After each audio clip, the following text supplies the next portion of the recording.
No, you're good. Wait, spread out here. Hello, everybody. Welcome on this fine spring day in Sartell. It's good you could all be here. We've got a lot of, so we've got all of the folks who have FY25 grants. We're required to be here and are here. And then a lot of you, I'm guessing, are planning to apply for FY26 grants, which opened on April 1st. So lots of good information today. We're really grateful to have our partners at DNR here, which we'll be introducing formally in just a minute, as well as SHPO. It's great that they could be here with us in person today. Give you lots of good information, but more importantly, be available for questions. So please feel free to ask those questions. That's why we're doing what we're doing today. I'm Renee Mattson. I'm the Executive Director of the Greater Minnesota Regional Parks and Trails Commission. Joe Czapiewski is a system plan coordinator. You've all talked to Joe 1,000 times. This will be 1,001. We do also have some of our commissioners here today. Actually, a really good turnout. Jen Foley is our at-large commissioner. In the back, we have Tom Stoa. He's our District 6 commissioner. Next to him is Rob Mason. Rob is from District 2. Sometimes I hesitate on that. Online, we have Brad Bonk, who's from District 3, as well as Barry Wendorf from District 4. So we've got really good coverage today of all of the commissioners. And of course, those individuals are also always available to you to ask questions as well. So please feel free to ask them, myself, Joe, we're always available to you. We're going to roll through this part really briefly because you'll have ample opportunity to talk to each other as well. But again, as you go along today and you have questions, now's the time to ask them. On the table over here, we have the 2022 Policy and Planning Report, as well as the new one, 2023. I've got more copies if you need that. Many of you have photos in there, so be sure to pick them up. That is the most recent copy. It's a recap of what happened in the year 2023. So that's our report to the legislature. We've also got some of our fabulous new mountain bike trail development guidelines over there. If you don't have that already, please pick them up. System planning, we've got our strategic plan, as well as the 25-year Parks and Trails legacy plan. So lots of great info right there. If we run out, just let me know. We've got extra copies, and we don't really want to haul them home with us anymore. So without that, anything else? I'll introduce Joe. Thank you very much. It's great to have everybody here. We've got about 25 people online as well. So this is a much better turnout than we really anticipated for our first year doing a workshop like this. And thank you as well to our partners from DNR and SHPO that are able to join us and help present information today that'll make us all much smarter and our projects much more successful, right? So taking lots of notes, I'm sure. We do want to start off. We don't have time to do introductions for everyone or else we'll be here a while, but we do want to highlight the 14 projects that were funded this round that are going to the legislature. So you have an idea of what those projects are. And when we introduce you, if you could just raise your hand, and we're going to go through this fairly quickly, but we thought it was going to be important. And so we start off City of Sandstone, Robinson Quarry Park. This is phase 2 project. We're receiving about $2.25 million to extend the trails and do a lot of other cool stuff in the small special feature park. I'd like to introduce Captain George from the City of Sandstone. All right. Also, Hubbard County. This is a brand new park, Deep Lake Park. It is $1 million to get them going. This is an old ski property that hasn't been used for 30 years or more. They're going to turn it into a fantastic park. So we have, I believe we're going to get online. Not here already. Jeff Cadwell and Corey Kimball. Corey's here. Corey, there you are. Sorry. That's you coming in. Next up is the Red Lake River Corridor with East Grand Forks. They got about $888,000 to complete construction of new boat ramps, road, parking, and landscaping at LaFayette Park, East Grand Forks. And Jeremy King is here. There we go, Jeremy. Thank you. Next one, Warroad Point Park, another new park getting their first grant, receiving $2.7 million to build out a rough dredge marina for all the boats coming off from Lake of the Woods. This is a huge project, very important to that economy. And City Administrator Kathy Lovelace is hopefully joining us from Warroad, who's also celebrating Hockey Day in Minnesota at this time. So we're gonna make the trip down. Next up, Nisswa and Fairview Township, about $1.5 million to complete a couple of critical connections in those communities for the Gull Lake Trail. So online, we have Marla Yoho from Fairview Township, and with us in person is Amberlynn Peterson from the city of Nisswa. Next is Lackey Park County Park. They're getting a pedestrian bridge, access road improvements, parking lot, and other basic amenities connecting for the first time ever two sides of this wonderful small county park. And the county administrator, Jake Sieg, is joining us from Lackey Park. I'm not sure if he's online. He's online. All right, excellent. Great to have you here, Jake. Next, Morrison County Belle Prairie Park, getting a lot of very critical waterfront enhancements. This park's been around a while. It's looking forward to a big upgrade. It's a little over $900,000, replacing 3 fairly unusable access staircases to something much more accessible, wheelchair friendly, people friendly. And welcome County Recreation Manager Drew Hatzenbeeler. Drew, thank you. Next up, Isani County's Irving and John Anderson Park, looking to acquire for about $250,000 a parcel of property on the east side of one of the lakes. The park that will help make sure that the park is actually connected between different parcels, plus provide a little bit more waterfront or waterfront lakefront. So County Environmental Services Leader Barry Wendorf, one of our commissioners, is also online. Next up is Springdale Park in Isani County, $81,000 awarded to acquire 80 acres of property that will really open up the south end of the park so that the trails aren't all squeezed into a little piece of property. So again, Barry Wendorf, congratulations on that. Next, Sherburne County now whoever. I'm not gonna be able to say it yet, Tina, sorry.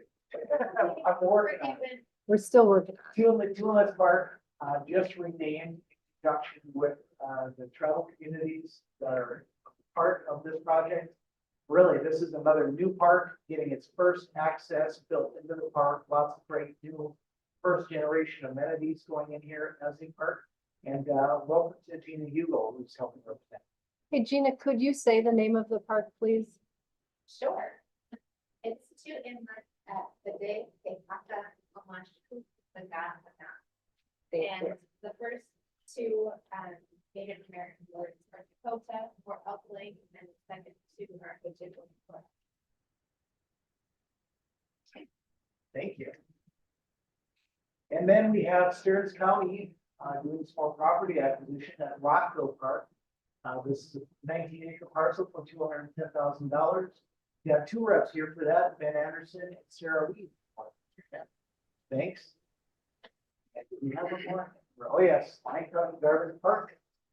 Just a little over $900,000 to complete and wrap up and expand some primitive camping, complete some campground projects and updates, replacing some aging rec structures. And with us today, we have Roger Schrader. So thank you for joining us, Roger. And then Mankato River Valley for $1.2 million. This is a huge project that is the 80% match. That's not the new standard. This is a much larger project, includes a lot of additional road and trail improvements, as well as a large bridge going across the river that included a lot of MnDOT and federal highways dollars. So they were able to include all that into a plan that really takes the River Valley Trail to the next level, solves a lot of their congestion and routing issues. So thank you to Mark Hans, who I think was joining us online. Yeah, Mankato. And then we've got Cannon Valley Trail. They've got another bridge. They've been doing great work finding ways to replace a lot of old bridges along the Cannon Valley Trail. So that plus a significant amount of pavement widening, not just replacing, but widening to new standards.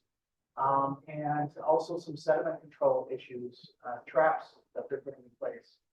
So with that, Scott Rupke, thank you. All right, that gets us through all the introductions. Hopefully you're able to catch a lot of those folks. Once we get done with the meeting, feel free to stick around for a little while. I hope you're all learn to introduce yourselves, talk to people who've got projects that might be of interest to you. And let's just use this as an opportunity to learn from one another. So thank you all once again for being here. As we go through this, we're going to be moving fast. We've got a lot of ground to cover with us and our partners. It is our intention to deal with as many questions as we can. Yes. Field pass required, what's that? Oh, this is a sign from the Cannon Valley Trail. They've got, how long is the Cannon Valley Trail now? 20 miles. 20 miles. They do require a wheel pass that you can purchase at any point or online along the trail. And that just helps with the maintenance of the trail. If you want to learn more about it, feel free to talk to Scott here after the meeting. Thank you. You bet. All right. So couple of key things. What I want to do today and Renee wants to accomplish is we're going to spend just a few minutes talking about some of the key things that you need to know about moving forward with your grant. Okay, got it. The timeline is important. Some of the pre-contract deliverables are important. And then we have our partners here who are going to help us dive into a lot of the details about developing some of those pre-contract deliverables. So we will try and deal with that a little bit more.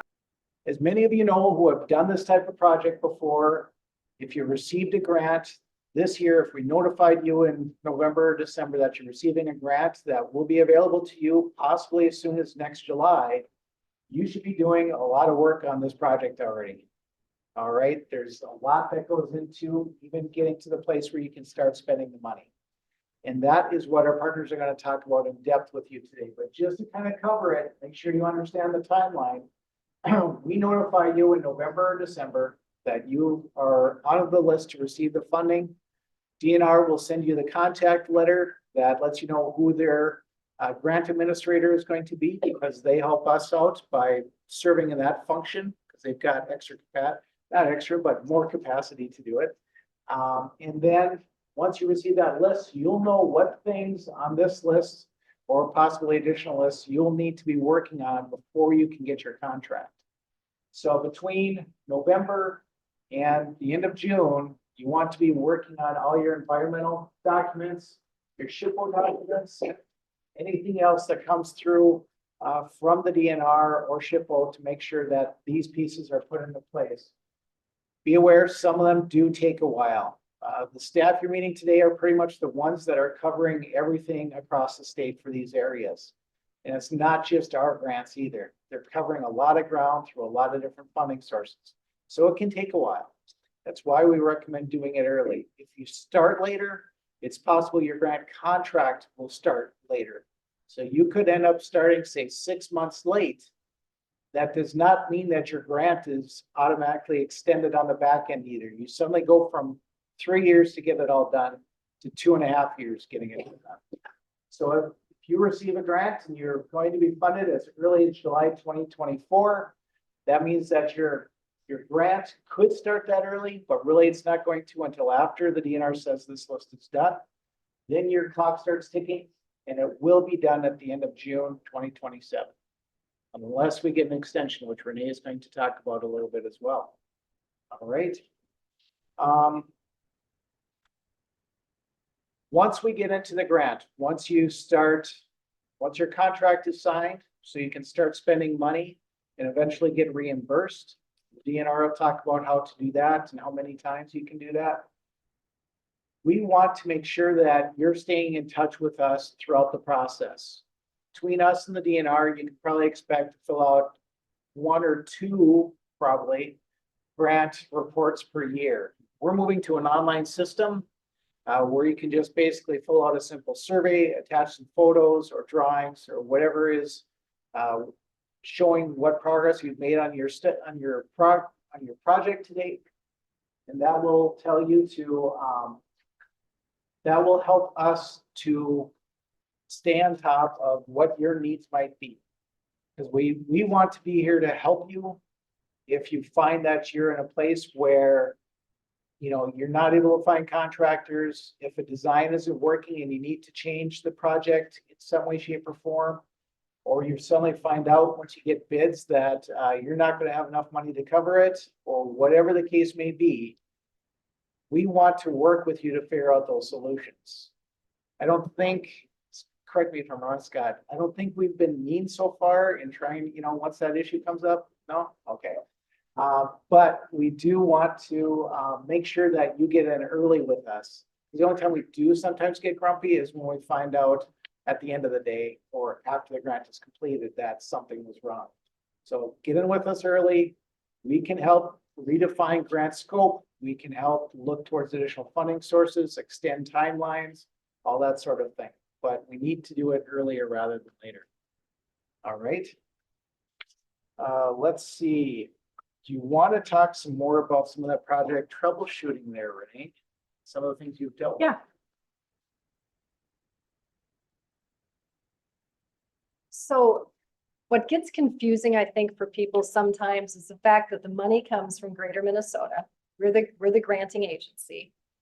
Your contract comes from the DNR, and the project review goes through SHPO. So sometimes along the line, people forget that you need to also keep in touch with Greater Minnesota. We have great partners in all of this. We can't issue a contract. Therefore, the contract goes through DNR. And as Joe said, it does take some time. So when you hit a bump in the road, be sure to call Joe or myself to talk it through. We're not going to take away Christmas. You know, everything can be worked out. We just need to know about it early so that we can assist you. COVID was difficult. We all know that. Projects went way above what was budgeted for prior to COVID. Projects got stalled out. There are ways that we can help you through that. This past year, we made additional grant funds available. We told everyone who is applying for grants, if you have an old one and you're stopped up, we want to see the project get done. We don't want a half-built bridge or a portion of a trail. We'd like, as best it all happens, to complete these projects so that everybody can enjoy it. That's the whole intent. So if you run into an issue, give us a call right off the bat. What happens a lot is that you do have a project scope change. In a happy world, it's, gee, I have a project scope change because I found that the project didn't cost as much and we'd like to spend these funds. Your grant specified what those funds were to be spent for. But if you have extra dollars remaining, all we ask is that you let us know what you're thinking about doing with them. Does it relate to that project? Send us a budget, send us a request. We put it into a simple resolution. We're dealing with one tomorrow at our commission meeting, asking for a project scope change, and we can make that happen. We share that information with DNR, they amend the contract. It all works out great. Probably what's more, happens more is that your prices didn't come in where you thought. So we do have to make some changes. And rather than building X number of miles, you're going to build X less number of miles. You can get that done and always come back to us in another grant cycle to finish that project and add on to another one because it'll make your grant application better. So primary point is just stay in contact with us. It's not scary. We're here to work with you. We want to get these projects done. What we have been running into more and more over time, because we've been doing this now for about 8 years, is projects don't always get done in the 3-year time frame. Like Joe said, a lot of that time can sometimes be consumed just trying to get a contract because you've got a number of different permits that you have to obtain. So you might get delayed that way. Instead of having 3 years, now you have 2. If there's a concern about finishing that project in the time that you have left, please start the conversation with us. Generally, what we've always said is we will give you the language, work with your local legislators. They'll craft a bill for you. I'll help shepherd it through. I spend a lot of time in St. Paul during the session, sitting in committee meetings, monitoring the work, as does a lobbyist at GMPT, Elizabeth Wayful. So we can help you with that bill and get it through. Now, in the past, we've always said, you need to do it. We can't do that for you. This year's an exception. We have 7 projects at 6 different facilities that need to have a little bit longer runway. So rather than in a short session having 6 different bills for 7 projects, all working their way through and clogging up the committee schedule, we're writing one bill to extend those projects because it's a really unique year. But if we see that in the future, that's probably the way we'll do it also. The legislative staff would really didn't introduce those 7 different bills. It was just part of one bill. So do stay in contact. We'll help you through. We're here to be a helper, not a hindrance to you. We expect you to, work within the guidelines that we have, but we certainly want to help you. So if you're running into timeline shortages, be in touch with us early on. Any questions about any of that? Good, then I think we're going to jump into the meat of it probably pretty quick. Oh, outcomes. Oh yeah, there's that. So ribbon cuttings are great. We love that. Stay in touch with us about grand opening ceremonies, ribbon cuttings. We don't have to be in the front row. We just want to see it happen. There's nothing that makes any of us happier than your commissioners in that district getting to see people using a park or using a trail that's just been built. So keep in touch with that. We're also going to, generally as a rule, we go along on the closeout visits with DNR staff because we like to see a project done. That's really fun. We always see it at the beginning. We like to be there at the end. And this year, what we're going to do is provide you with some signage.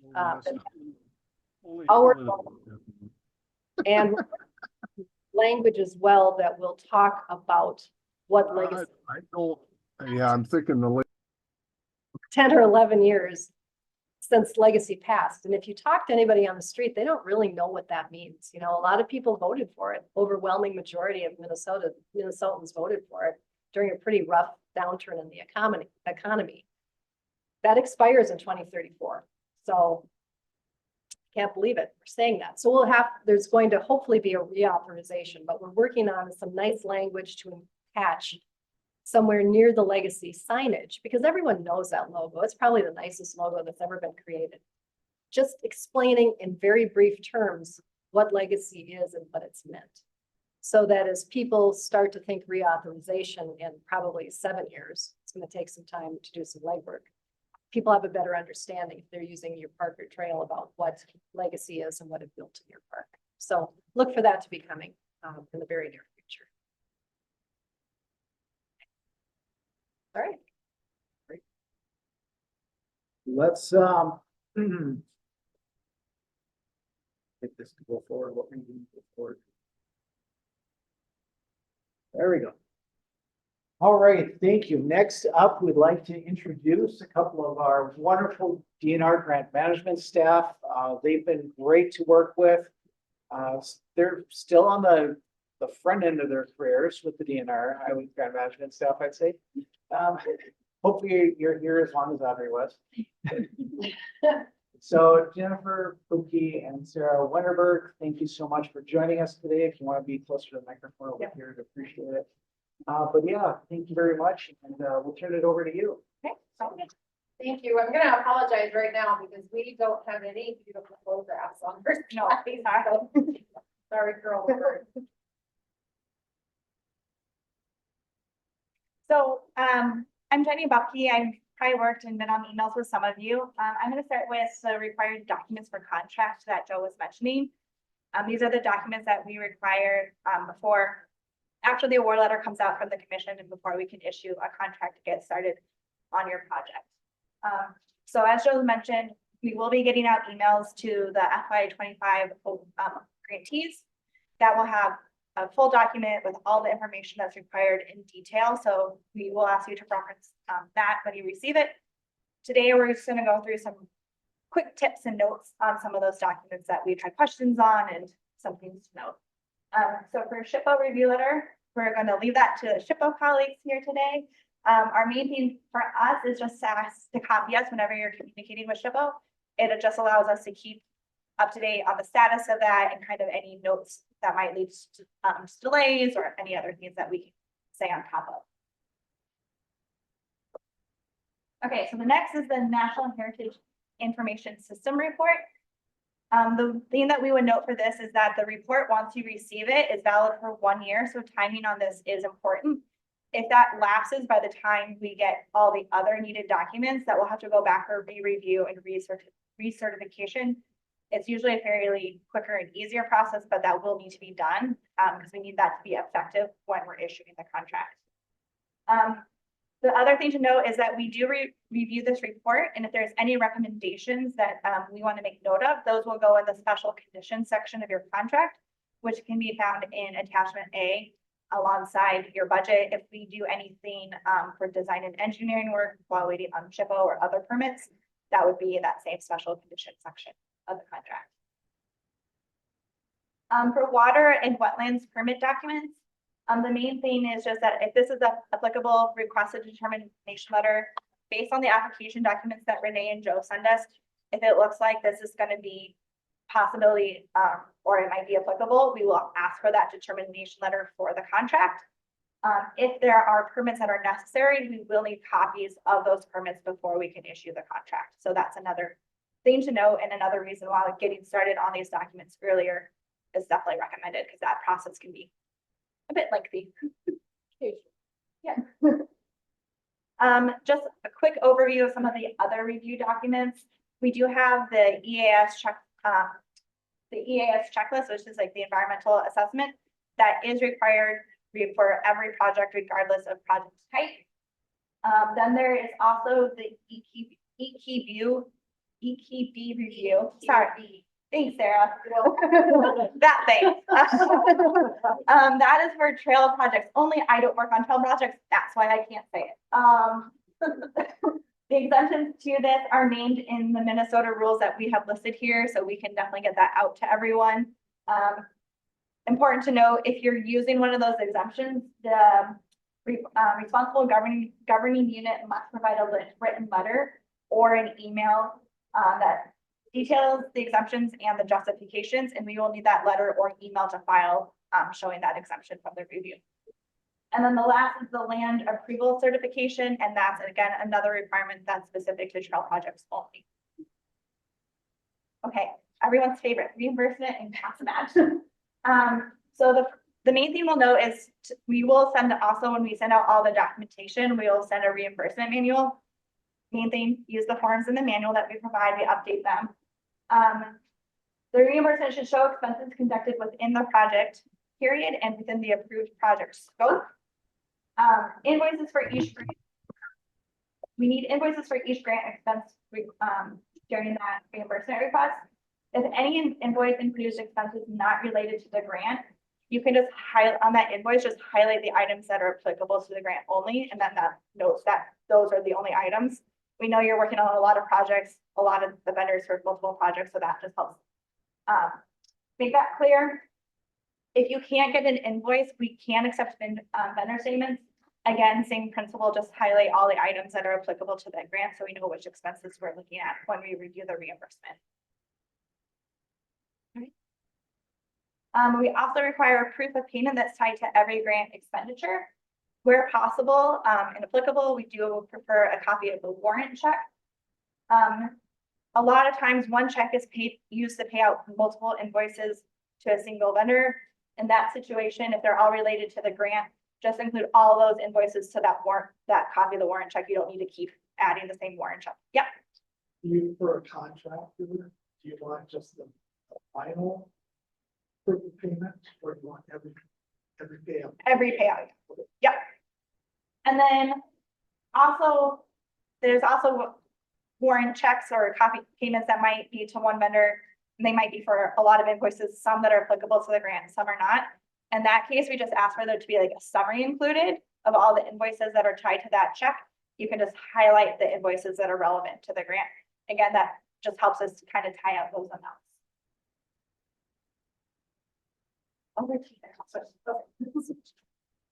Okay, hi, I'm Sarah Wennerberg. I know I've been in touch with many of you, but I have never seen your faces before. So it's nice to be in one room with you.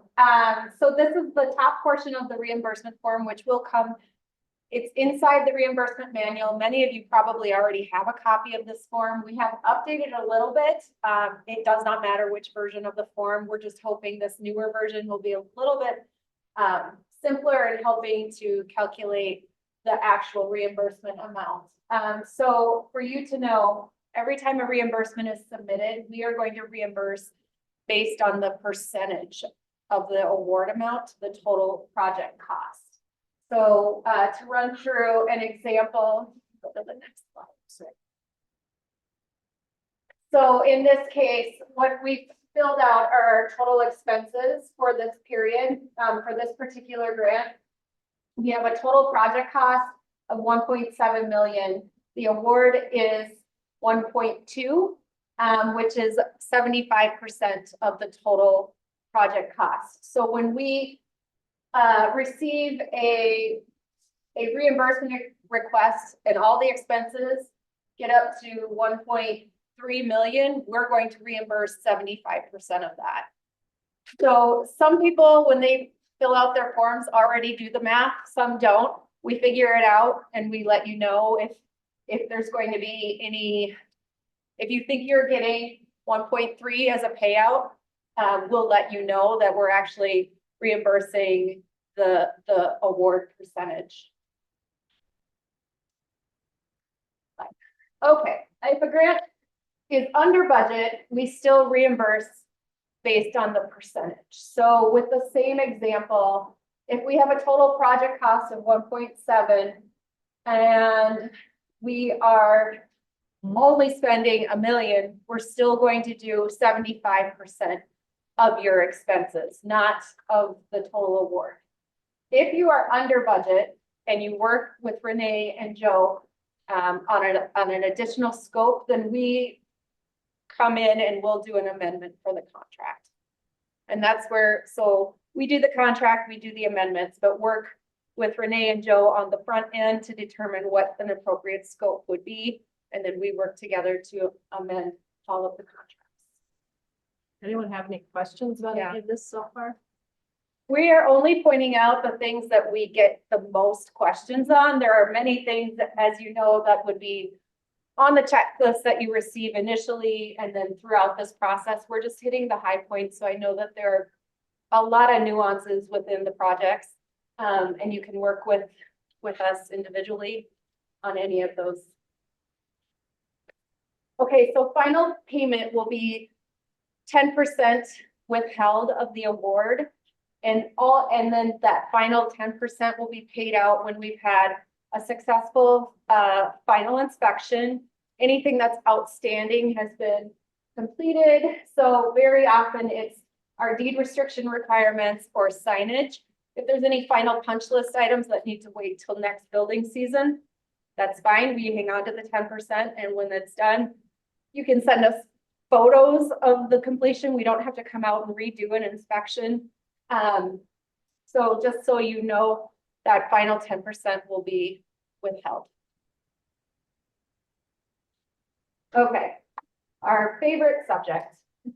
Okay, so with some of our projects, the majority of our projects, we need a land restriction document. There are some exceptions.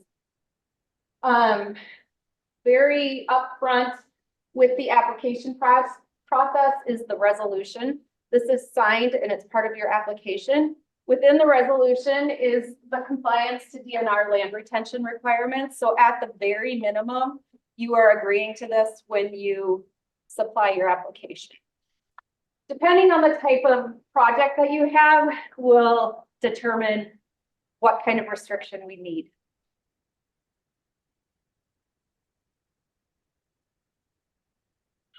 Okay. I gotta make sure I'm on my lands acquired. Yes, okay. So any land acquisition, whether it's trail or park, needs a deed restriction. Any park development needs a deed restriction. If you are doing trail development, you do not need a deed restriction or a land restriction. You have signed a resolution, but you also are expected to maintain that as a trail for public outdoor recreational use for a minimum of 20 years. So that's where the agreement piece comes in. We don't need the restriction for that, but there is an understanding that the maintenance will happen for 20 years. So yes, and then we usually just sort of like Kleenex is the generic. We talk about deed restrictions, but we can We can receive declarations of restrictive covenants. We can get another resolution with more restrictive language. There are ways to document it. Every government unit has a different way of doing it. We don't have specific language that we need to see, except that it is stating that it will be operated for public recreation into perpetuity or for the 20 years for trips.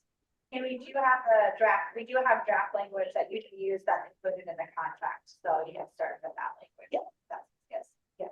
We do have samples of deed restrictions if you need an example. Happy to send those out if you've never gone through that process. It's you usually working with your county, and then the restriction is filed with your county.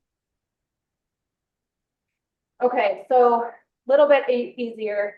Do you need a deed or not? Yes, you do. If it's parkland acquisition, parkland or facility development, or trail land acquisition. No, you do not need a deed for trail development, but you do need to operate and maintain for 20 years. Yes. No. So if the deed is, if you have a deed from a prior project and it's covering the same footprint, you do not need to redo the deed restriction. Where we're running into issues, and we aren't Audrey, sorry. Our life goal is to get there, but that will take 35 years. So Audrey was sort of automatic with, if you had a prior deed and she knew it, she would just like roll it forward, and maybe you had this understanding. We're just figuring out that happened. So if we're asking you if you've done your deed restriction, it's not because we've lost it. It's probably just marked in a file several projects ago and we're not caught up yet. So bear with us. We're trying to get caught up, but no, you do not need to do a deed restriction on the same property multiple times, just once. Okay, for trails, again, the signed resolution is what you need if it is trail development. If the trail crosses property that is not owned by the government unit, you'll need to come to an agreement with the landowner, either through easement or lease, that the land will be maintained as a trail for 20 years. And then the other grant type that does not need a deed restriction is anything that's equipment only. Okay, here's my question. If it's existing, you do not need to do another, but we will make sure, we'll have to take a look at the deed, we'll have to look at the property, make sure that it's covering the existing property. If there's a bigger footprint now, we're going to have to get that incorporated into a restriction. If there's a similar restriction covering the project area, but is from other funding, so let's say that your park was funded a long time ago through LWCF, which is another grant program that we manage. Deed restriction requirement applies there too. If you've already done a deed restriction for an LWCF grant, you don't need to do it for Greater Minnesota. The land is restricted, period. Also, if you've had LWCF in the past, there wasn't always a deed restriction requirement, so you can't assume that there is one. So it's just going to take a little bit of working with you, checking in with the county to make sure that there is the correct restriction on file. Oh, thank you. Any questions?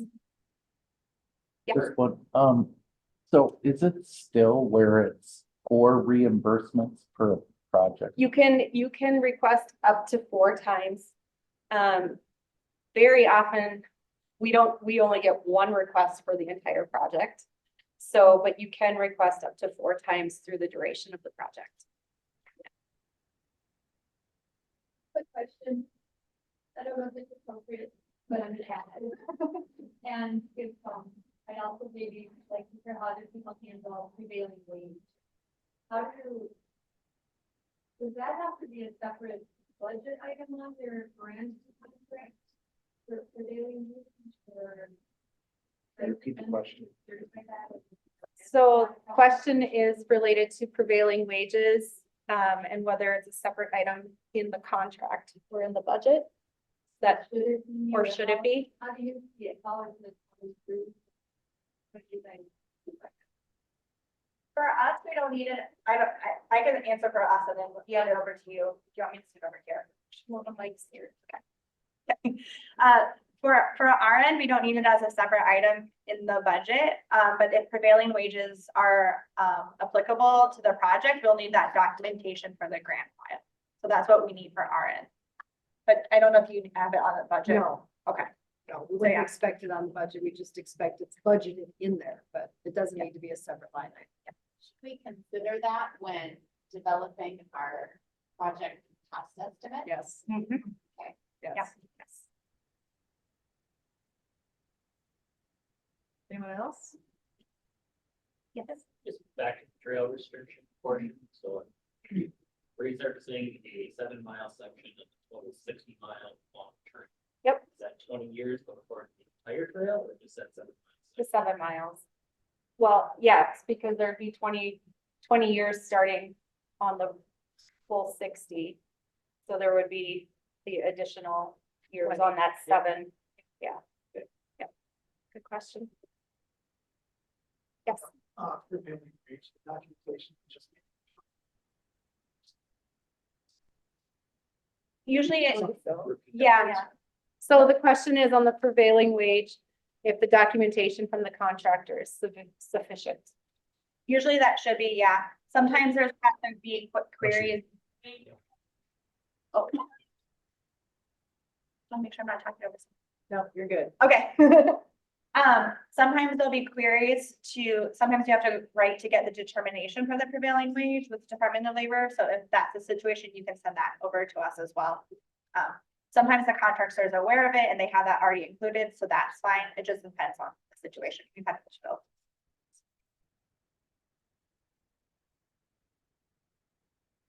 Anything else on what we covered here? There's some issue with your particular grant that you're just dying to know about. We're happy to answer that too.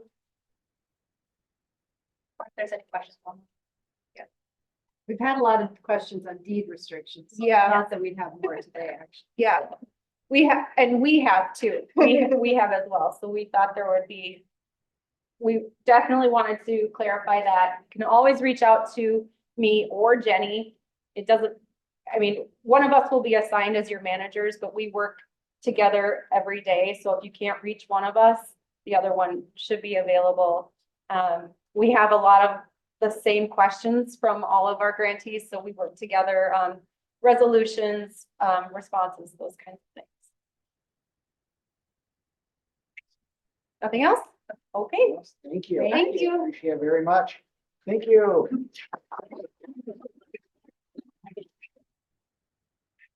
It's always good when we can get our metro located staff out here in Greater Minnesota, and we just appreciate you taking the time to come up and join us. That's fantastic. And if you do have other questions, as other things come up, I'm sure they'll be around after the meeting for a little while, or you can call them anytime. Make sure you grab their contact information here if you don't have it already.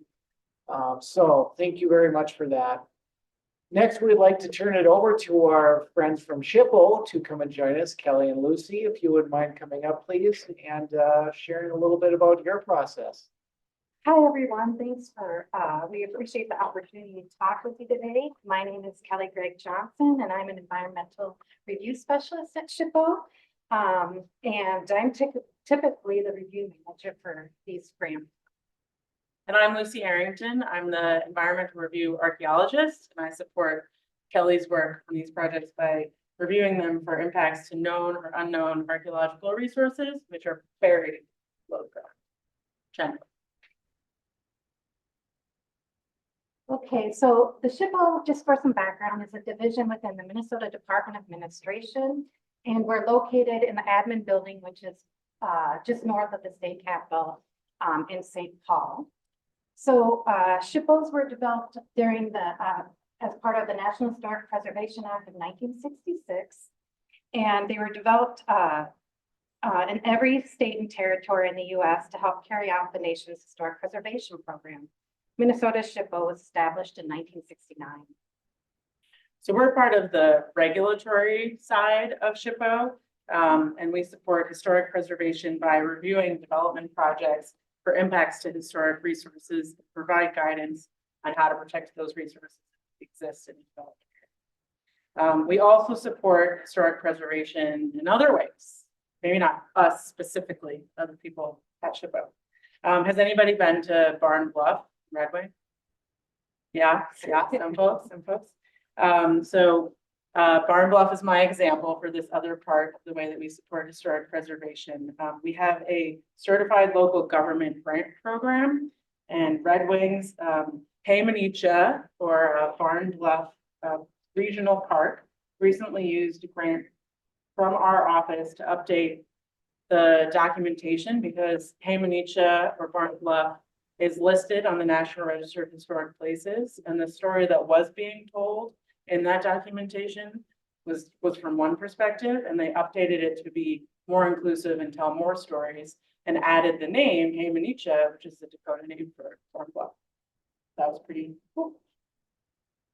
So as you know, as part of this grant program, because you're receiving state dollars and because these projects are being carried out on non-federal public land, you're required to consult with our office on projects that may have an effect on significant archaeological sites and designated historic properties. Designated historic properties include those properties that are listed in the National Register of Historic Places, the State Register of Historic Places, those properties that are included in the Historic Sites Network.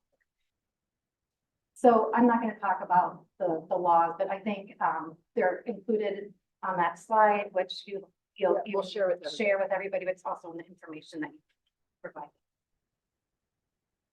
So as part of this process, you need to consult with our office. So I'm going to talk a little bit about the information that is needed for us to do our review. Here's some examples. This information is also included on our website. It's also included on some of the documentation that's been handed out here too. But as part of the project planning, you should be sure to allow, as we've said, sufficient time to consult with our office. As a first step in this process, you should be sure to be able to understand your project very well and be able to describe it to us. So as part of this, you should be able to describe in detail all the work that will be completed as part of the project. And you should provide a cover letter to our office that describes all of the proposed work, any new construction of trails or buildings, etc. Should include a description of any previous ground disturbance that's as part of the that's in the project area, and should provide a description of any proposed renovations to existing buildings or structures. Your cover letter should also include a detailed description of the project location and include township range and section legal locations from the public land survey system. Your cover letter should include information about whether there are known archaeological sites and or historic structures in your project area. And your submission, along with this cover letter, should include a request for project review form, maps that show the general project area, as well as specific project locations, any drawings or site plans you may have, and photos of general project area, as well as any buildings or structures that might be affected by the proposed project. Also, if any previous archaeological survey work has been done or any architectural history studies have been completed within your project area, please be sure to include copies of those cultural resource survey reports and provide a summary of the report's recommendations and whether or not you're going to follow. So you can see on this slide examples of the documentation Kelly just described. I think also we passed out a sample cover letter. So we have this is a recent submission from Bend in the River Regional Park in Benton County. Because this was an excellent example. So there's a cover letter. This is our form, which is available on the website. Some excellent maps, a general location map, a specific plan map, and then photos of the building. It's a cool farm set, historic farm set out in this part. So, okay, Can I drive? Oh, yeah. Okay. There you go.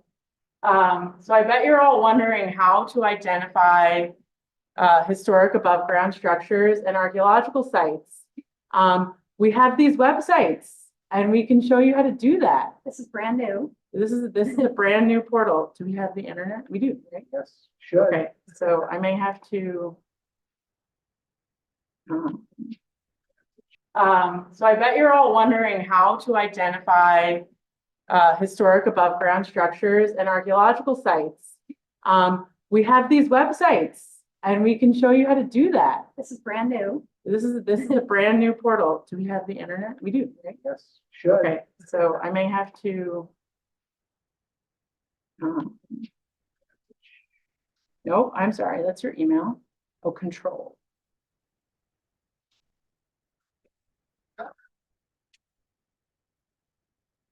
So this just got up and running, like a few months ago. So we're really excited about this portal. Okay, so this is MinShip, which is the cute name for Minnesota's statewide historic inventory portal. This lists above ground historic resources. So I do below ground. That's the other portal. So you just go here to this link and you click the public map. And it takes a minute. It's a big program. So you wait for Minnesota and the reservation boundaries to load. Maybe we'll try. Oh, there we go. We can hit use current location. We'll allow for just right now. Kelly and I noticed there's a really interesting round barn across the street, and we were wondering if it's in our inventory. So we're gonna find out right now. Did anyone else feel sad when they thought? Yeah.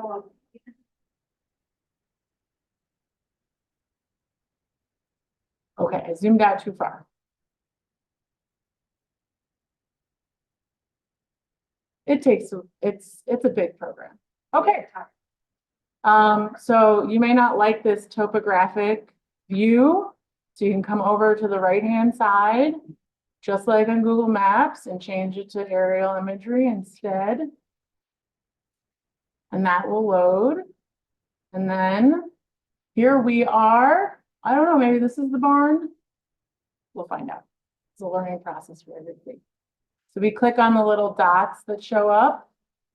And then we can see, oh, this is this inventoried building. It has an address. And then we can click to view the form. And we see this is specific information about this building. And according to our records, it's a standing building. Sometimes we're wrong. We don't know everything, these records are old. Surveyed back in the 80s. And then you can look at, we'll look at this file because it's smaller. We can look at the attachment, which is our original inventory form. And let's see. Okay, there we go. Okay, we got there. So it's a narrative description of this farmstead. Wow, this is a long one. Okay. And then let's see. Oh, we got some photos. There we go. This is not the round barn, unfortunately. Something else. Pretty neat. Okay, well, that is. And if you go back to can you go back to the map? See the. Yep. There we go. So I just want to explain a little bit too about the color coding. So the red on these maps are properties that have been are either unevaluated or determined not eligible for listing in the National Register. And the green means that they've either been determined eligible for listing in the National Register or they are. So that's what the difference in the color is.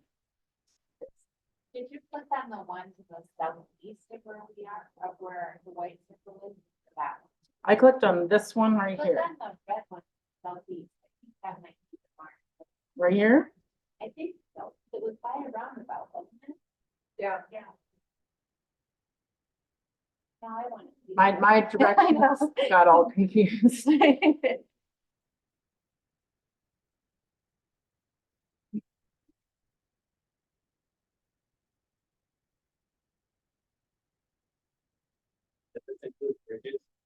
Yes. Yes. And roads and railroads. Oh, 3 buildings remain. So it's not describing a round barn. You know, this happens to us a lot. It may not be in the inventory. So, yeah. Okay. So this is Minship. We're going to go back. Boop, boop, boop. Where are we? This one. Nope.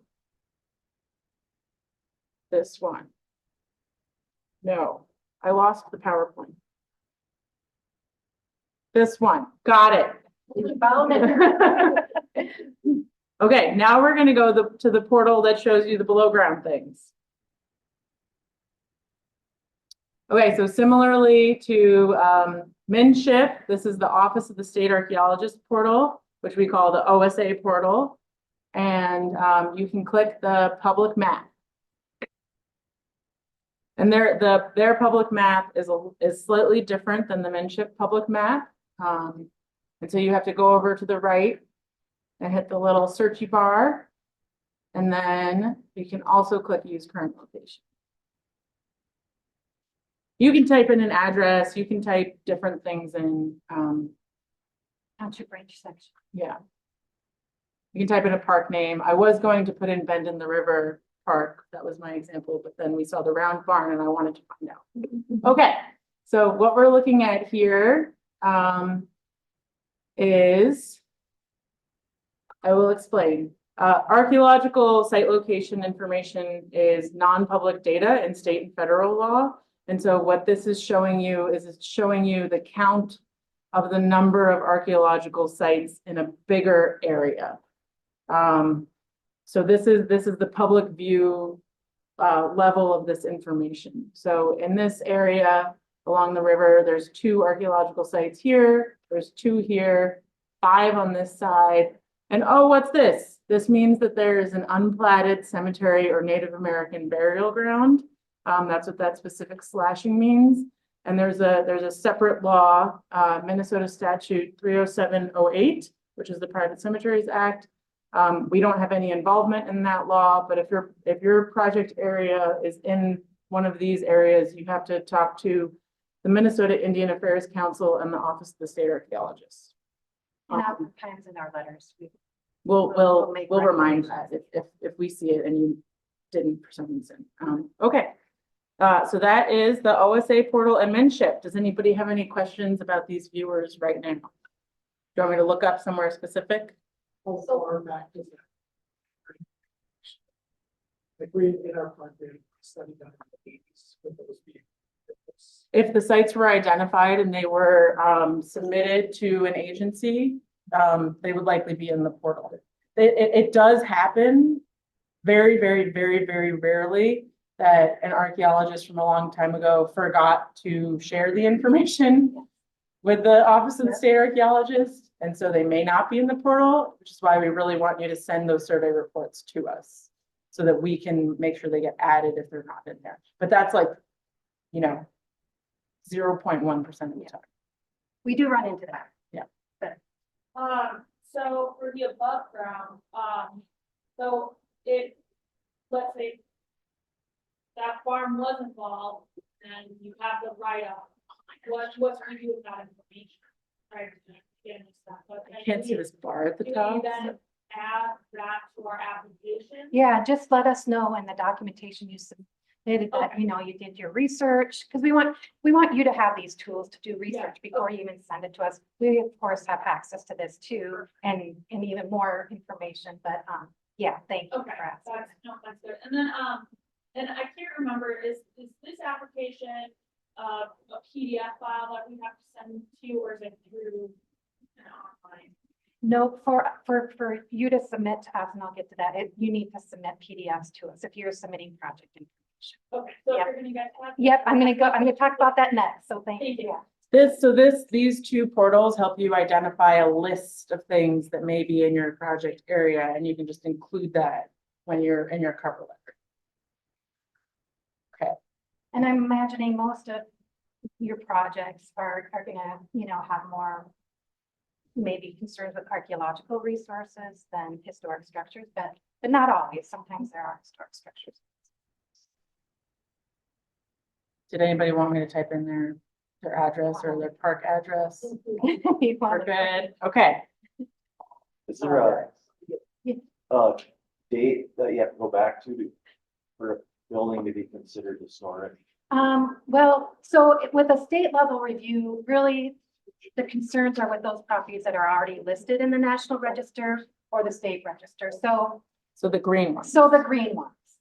Yeah, so you do not have to identify whether, if there's no information on those buildings, you really don't have to take those too much into consideration as you're doing a state level. It's different if you're receiving federal funds.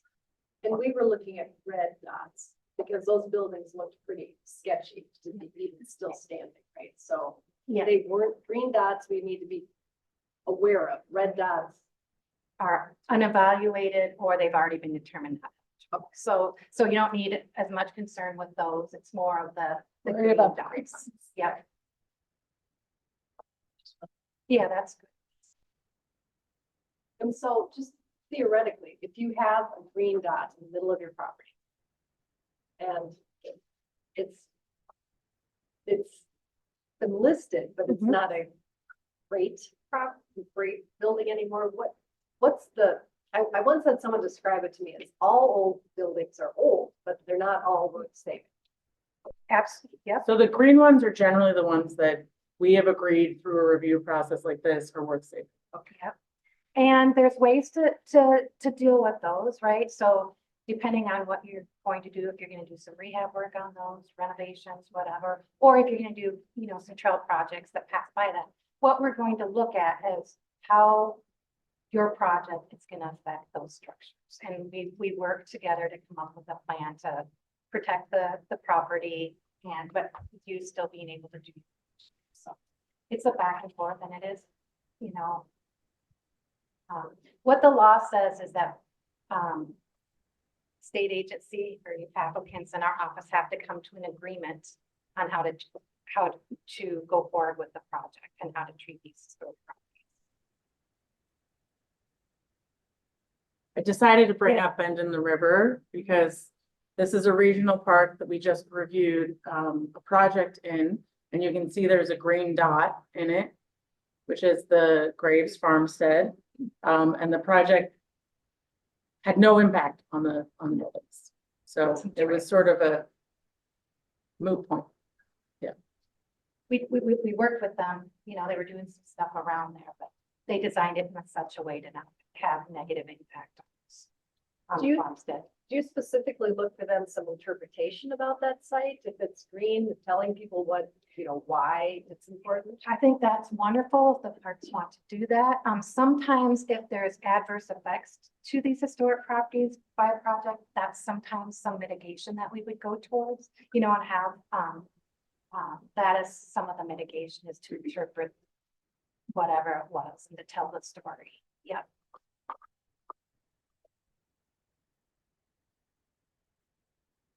Any other questions? That's right. Okay, thank you. We're gonna skip the next two slides. This was in case the internet didn't work. Okay, so now getting to submitting a project for review. So once all of your documentation has been gathered and prepared, you should submit the project review request to SHPO via email at the enreviewshpo@state.mn.us. And you can actually go to our website and figure out how to submit a project for review. There's guidance on and steps on how to do that. So just all the materials should be submitted as PDF, and just so you know, attachment sizes of up to 15 megabytes per email can be accepted. So if you have a larger file size, you can send it via multiple emails, or you can also send the documentation using the FTP or file transfer program. So if you do submit the documentation via FTP, please submit a cover letter and notification of the FTP transfer separately to our environmental review reports.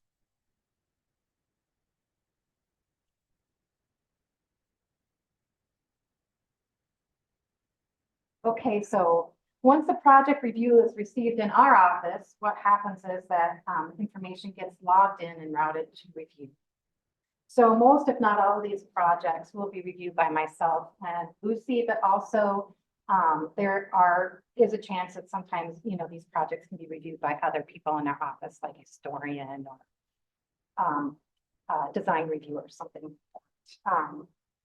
So we go through the review process. Lucy gives me comments and maybe another project reviewer gives me the comments. We will draft a comment letter and it will be issued and sent via email back to you with a CC to DNR staff and commission staff as well, so that they're all looped in. This is kind of, we're going to try and loop them in earlier with the correspondence now. The letter will include comments and recommendations. I'm sorry. I'm sorry. This is the question for the DNR staff. Okay. What have you included on the request for review as well? Okay. Okay. Thank you. Sure.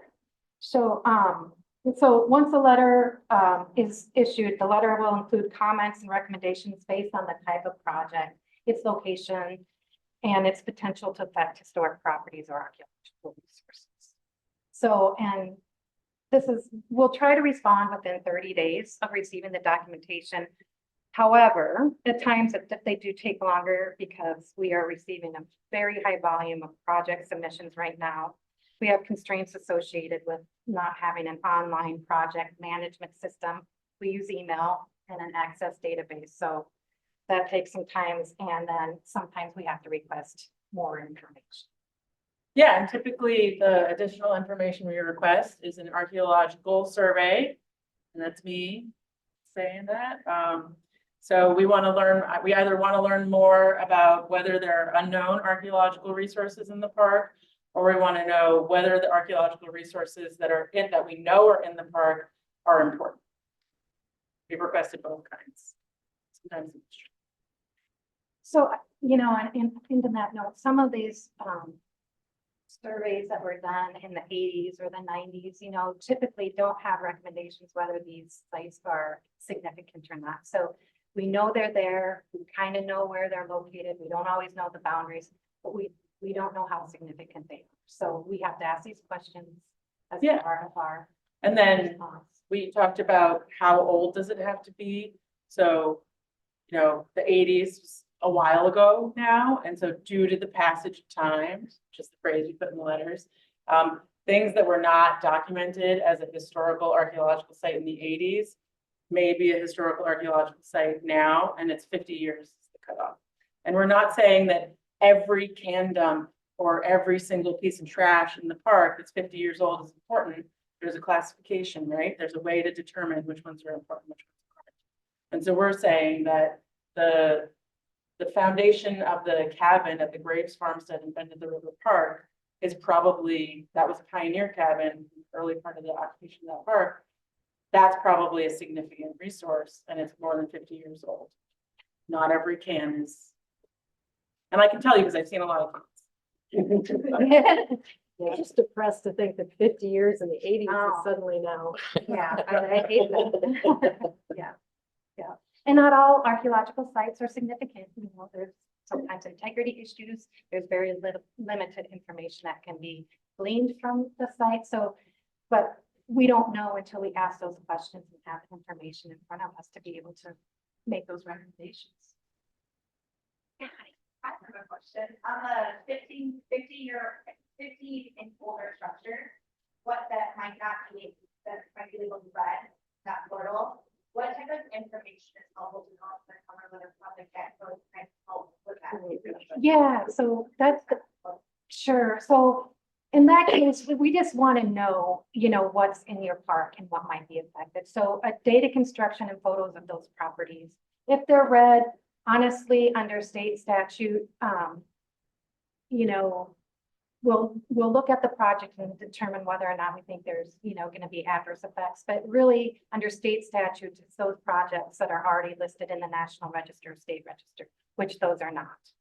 So You're doing trail maintenance, is this, would this be used for a quarter mile of the trail, 50 feet? I can't remember that this not for trails. if you're doing a trail project, it's basically what's adjacent to the trail. If there, oh, you mean as far as structures go? Yeah, Or if they're, like, sometimes there are historic bridges that the trails go over if you're doing maintenance works on those, we want to know. okay, That's, okay. yeah.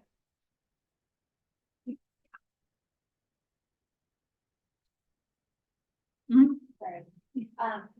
In a situation where this isn't your first grant request for a certain project, for a certain part, and you've already made recommendations, you still want review requests sent to you.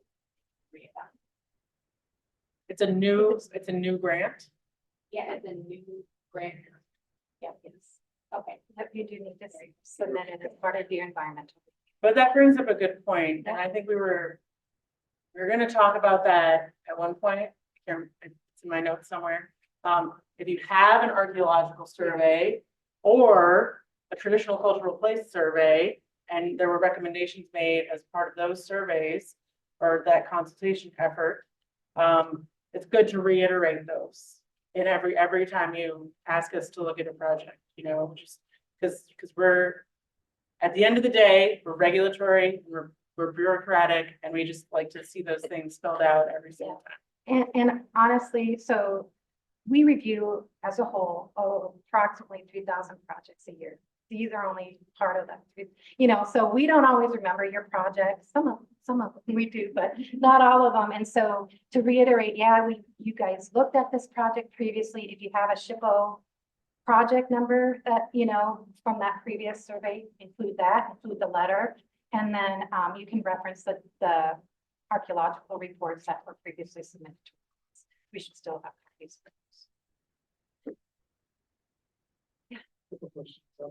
The National Register of Historic Places. Qualifies for that? What's the process of that? You're Belle Prairie, right? No. No, you're Lion. Lion. Oh, yes, sorry, you're Belle Prairie. I've got very. Okay. Belle Prairie is listed on the National Register, so, Can you repeat the question? yes, okay, I'll repeat the question. So the question was, if SHPO makes a recommendation to determine if something is eligible for listing on the National Register, how do you go about that? Okay, so typically we make that recommendation for these kinds of projects in relation to archaeological sites. And you need a professional archaeologist to do that, because that's the way that the state law describes how you're supposed to do that. And I'm trying not to talk about the federal laws, and it's much easier to talk about the federal laws, and the state laws are a little bit harder to talk about. But the eligibility criteria, I can just talk about that. So it's very spelled out. There's a bulletin, the National Register bulletin, to determine how to evaluate archaeological sites for listing in the National Register. I think it's NR Bulletin 36. So you can look up National Register Bulletin 36 and just be like, what is happening? Which is what happens to me when I read it. But there's 4 criteria that we evaluate anything for listing on the National Register. The one that archaeology is most commonly evaluated under is criterion D, data potential, which is a very subjective thing.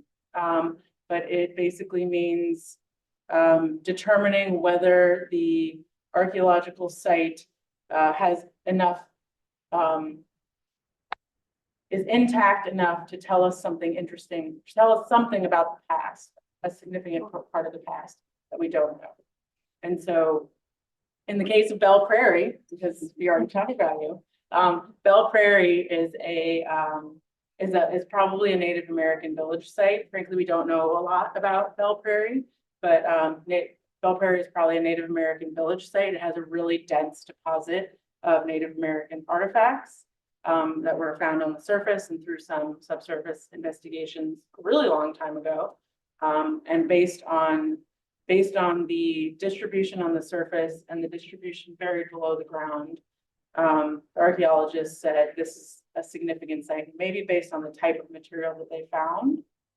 If they found, you know, ceramic sherds that were decorated, maybe decorative other decorative artifacts like brownstone artifacts, or projectile points, which include things like arrowheads and spear points, or I mean, I could just keep going. You know, I'm talking about rocks specifically. So, yes. So then when you're saying the word site, do you mean the entire property or do you mean the site that's identified? The site that's identified. Okay, yeah. So you can have multiple sites in your area. Yes, And and some are really. Garvin Park does. Yeah, some are. yeah. Right. Yeah. Yeah. And Garvin Park is oddly dense with Very. archaeological sites Hello. for the region. So, Okay. yeah, it's really cool. I'm very excited about Since you brought it up, so we're doing that evaluation as part of a different project Yeah. that is ongoing right now. You guys are currently reviewing, that archaeological review is happening this summer, which will be prior to this project's application. Trying to reference that, because then you guys will say, all right, just do what you're doing basically. And I mean, decide from there. so the project that you're currently working on has a very different scope than the Yeah. pictures we just saw. And so the scope of the project you're working on may have a different impact than the thing you're gonna work on next. And so we'd wanna have an assessment different, like we'd wanna assess the impacts of those things differently. But yes, you can reference all of our communications about this project to that project and any of the work that the archaeologists are doing. Any other questions? We just wanted to also throw this out there, some tips for a successful review. Again, it's more like planning for sufficient time to consult. You've heard this several times now. And then submitting the required information, which includes a detailed project description, project maps, photographs, site plans if available, and also remember to include any previous cultural resource surveys that were completed in your. Yeah, and I just, you know, our timeline, Renee talked a lot about timeline, Renee and Joe both talked a lot about timelines in the beginning. So I think the reason they want you to talk to us early is because we have a 30-day review timeline. And then if we recommend an archaeological survey, you know, they dig into the ground, so the ground can't be frozen. So that's a spring, summer, fall thing. I know I've played the game of trying to dig holes like this time of year. It's very difficult. So you may need to plan, you know, for that to be a part of your process in that time. And you can start this work now. The only thing you can't do is spend grant dollars or match dollars before you have a contract. You cannot do that, but you can work on your permitting, you can work on your archaeological surveys, you can do all of that work, which sets you up for a contract right away after your funds are encumbered, which is July 1. So this is all things you can be doing as soon as we tell you you're good to go. In the beginning, we used to say, wait until the legislature meets and because what if they screw around with, you know, start moving the dollars around? They have not done that. They like our process. They feel that we've vet the projects well. They've not changed the dollars around at all. So we're going on that path. And so if you can set yourself up by starting earlier, by all means, go ahead. Tina. Renee, I think I know the answer, but I just want for clarification. Design cost cannot be used as a match. Correct. Finals, yes. I have a question, you know, and it's a little bit off from us a bit, but since you mentioned design. It's all right, we can take a We've look.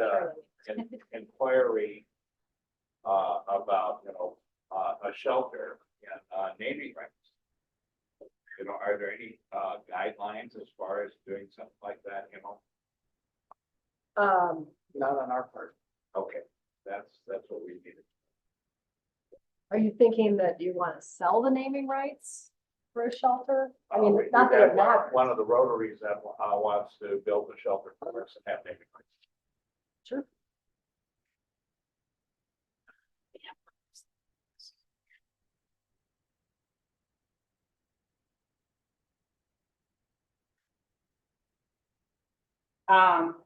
So again, to get into timelines, the header of this slide is preservation planning. And so from our perspective, best practices in historic preservation involves a lot of pre-planning. So what that means is, to do a comprehensive identification of resources in the area you want to develop, and then developing a cultural resources management plan. And we know that the commission requires a master plan to be developed to be a regional park or trail. And this is a best practice we've seen in other places at the national level and other states. Federal land managing groups do cultural resources management plans, cultural or historic resource management plans. And this plan, you can get a professional archaeologist to develop this plan for you. And what it does is it tells you where everything in your park is, because as a land manager, you should know that. And it tells you whether or not it's important and how to continue to develop in the park. Whether or not a trail can go over the site or a building should be built, right on top of the Native American village. Those kinds of things. And we think these are successful. They've been successful in Minnesota. They've been successful on, like national forests, and we have a lot of dams that we review, and all of the dams have to have this as part of their process. That's in the weeds. In any case, some local examples are the Three Rivers Park District applied for and received legacy funding from the state to develop a cultural resources management plan for their system of 20 parks and 10 trails. I think it's pretty comprehensive, and they continue to manage the resources in their parks every year. And I put, when we share this in the notes that you can look at our PowerPoint, in the notes, I put some links to different things. If you guys want to look at it. Another example is Indian Mountains Regional Park in St. Paul has been working pretty closely with Dakota tribal nations to update and change how they manage and interpret that park, because it's a sacred place. And recently they've been developing new signage that's appropriate to reflect that sacred place. So we think that these planning things, they ultimately, it's sort of like, okay, well, do I have to? No, you certainly don't have to. We recognize that it's a best practice that other people are doing, and it could streamline your review through our office, because you would just pull out the section, related from the plan and say, okay, SHPO, we developed this plan, and the archaeologist told us this, and this is now how we're going to do it based on the archaeologist. The thing that helps you as landowners and land managers know how to move forward with your projects and avoid impacting, significant sites and historic resources. So that's the upside to having these, is to help you develop your park and take these things into consideration as you are developing different areas of. And you could use it to develop interpretation in the park as well, if that's something you're interested in doing. And I would recommend, if you're going to do interpretation of Native American resources, you should probably do consultation with tribes, and tribes have a counterpart like us. They have a tribal historic preservation.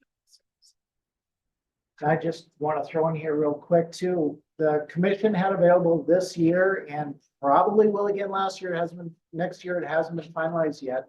But we do have a pot of money or a grant opportunity through our legacy funds to do environmental and archaeological work, such as that type of cultural historic resource management plan, or even just the basic archaeological digging, or any of the other wetland water or other issues the DNR may be interested in.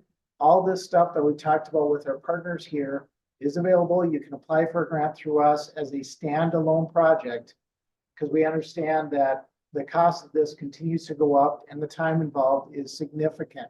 So if you've got a new parcel or a new area where you want to do something new and you're just not sure about what might be there or what it's going to take, apply to us for that grant, get all of this out of the way, and then you know it won't be a stumbling block when you come back and ask us for development dollars. That's what those funds are there for. So we want to encourage you to take advantage of that if you're at that stage in developing your facility, and ask us about it if you have questions. So thanks.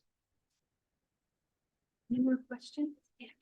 So, we request a review from you guys. You guys submit a letter of response back to us. In that letter, let's say it says we need to do a phase 1 archaeology study. Is that something that you have to do before the contract, or is that something? The DNR folks in the back are nodding. You're nodding because, for the contract to be put in place, we need a determination. Of that. Yes.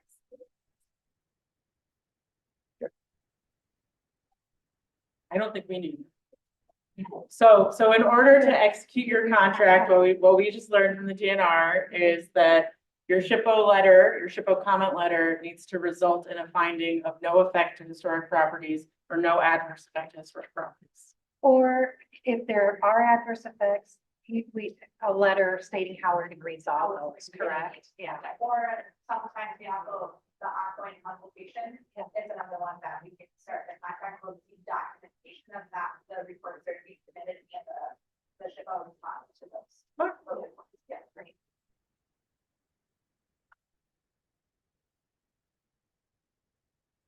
Any other questions? Well, thanks, everyone. Here's our contact information. Please feel free to reach out. We are happy to talk with folks. We're happy to answer any questions or go over anything that you'd like to. That's what we're here for. Please reach out. We're happy to talk through any questions you might have. If you want to do a Teams walkthrough of Minship or the portal, OSA portal, we're happy to do that. Yeah, or if you have a very complicated project and you already know that there may be impacts to cultural resources, or you don't know, but you have a lot going on, reach out. We can meet. We can set up a meeting. We can meet and talk through some of your questions and concerns that way too. We'll go in. Yeah. Thank you.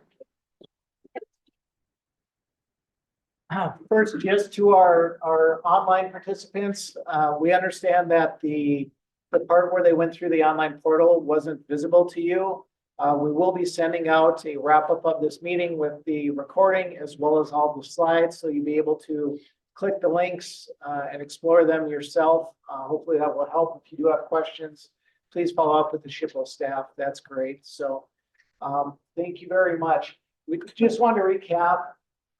Not that you haven't heard this a million times already today.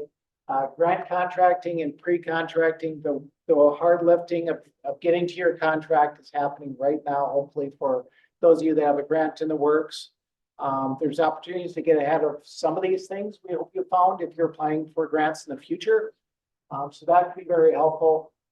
And the key thing really is, now that you've met us, we've all sat here in front of you, please feel free to communicate with us.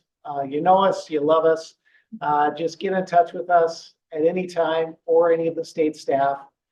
We want to be here to help you. We're glad we're connecting the staffs too. That's really helpful. Just remember those things Renee was talking about with troubleshooting. As issues come up, don't feel like, oh my gosh, we're going to get in trouble or this is going to be a total block in our project.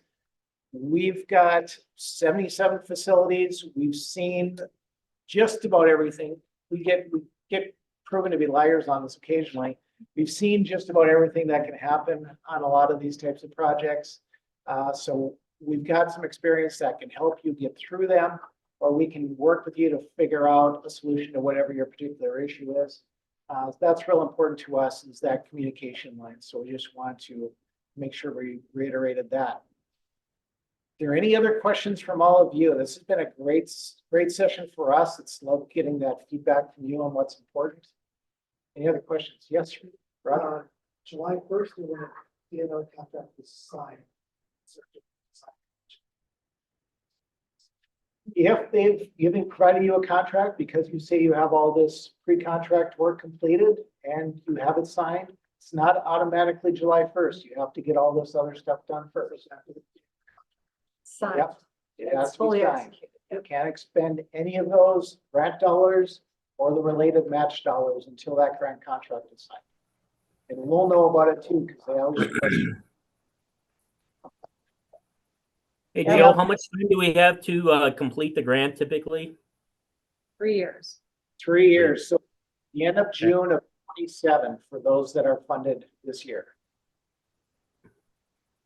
And that's not typically, that's hard and fast unless it's extended. State fiscal year. State fiscal year. So it starts, the clock starts on July 1, 2024. And that just means the funds are encumbered. It doesn't mean start. Well, you know that.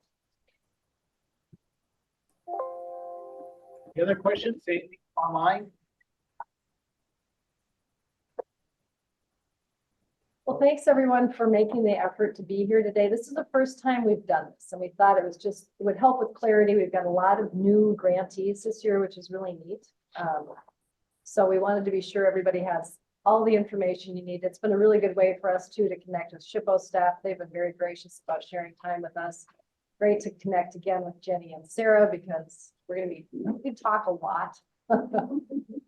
But again, we're here for you. So don't be afraid, call us. We like getting out of the office, I should mention also. So, it's never a problem to leave the facility, except for when I take a wrong turn and I end up in South Dakota. Which happens every bloody time I go to Twin Lakes Park.